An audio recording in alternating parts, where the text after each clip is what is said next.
Hey guys, Connor Kokoni here.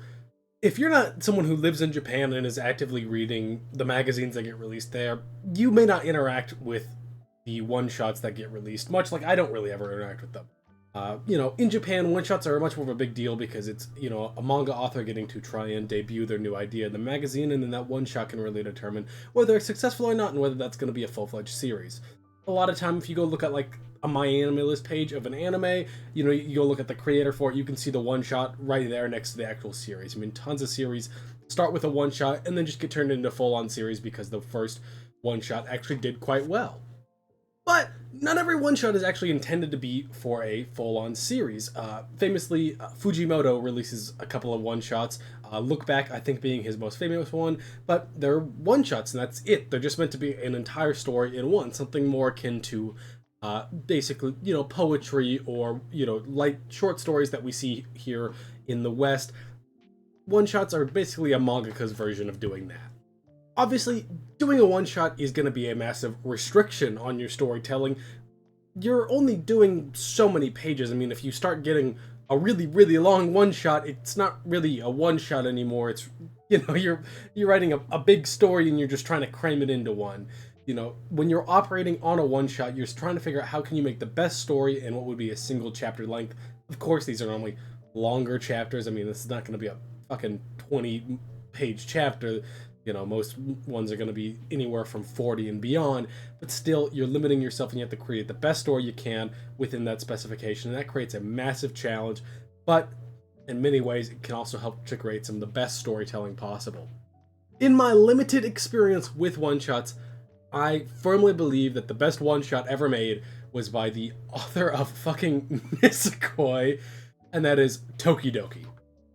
Now, if you've never read the one-shot before, just stop watching the video and go read it, man. It's a one shot. It's like 46 pages. You fucking like I there's no way I can't spoil it when I talk about this. It's like I have to. I literally have to. It's a rule. It's a rule. It's not my choice.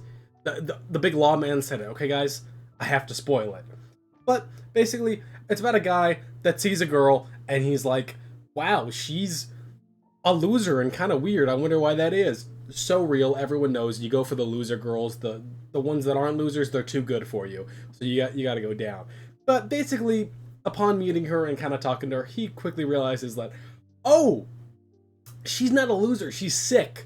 So maybe it was a little bit rude to assume that she was a loser beforehand. But she's sick. Specifically, she has this disease called Kokuhaku disease, and it's basically she has a set number of heartbeats at birth, and once she runs out of those heartbeats, she will die. As such, she's tried to live a very, modest lifestyle, avoiding physical activity, avoiding anything that really gets the heart racing, because obviously, get your heart racing, maybe in that moment you live a bit, but you live less long in the long term of it.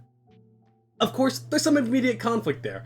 You have to avoid doing the fun things in life so you can live longer, but if you're avoiding doing all the fun things in life, are you really living? And of course, that's the central theme of it. The main character ends up guiding the girl and showing her all the new first times and getting really to find other things that she can enjoy, seeing that there's so much out there in life once you kind of get away from your little bubble.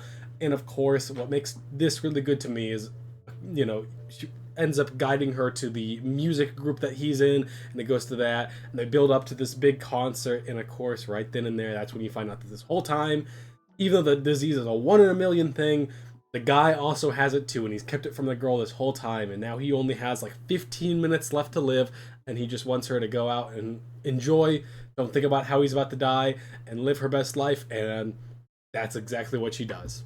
And that's just what makes the manga really great. It's a really short manga, but it has a fantastic message on how important it is to not just be alive, but to live your life. I mean, there's so many people out there that look out in the world and they can obviously think there's nothing for me out there. There's nothing for me to do.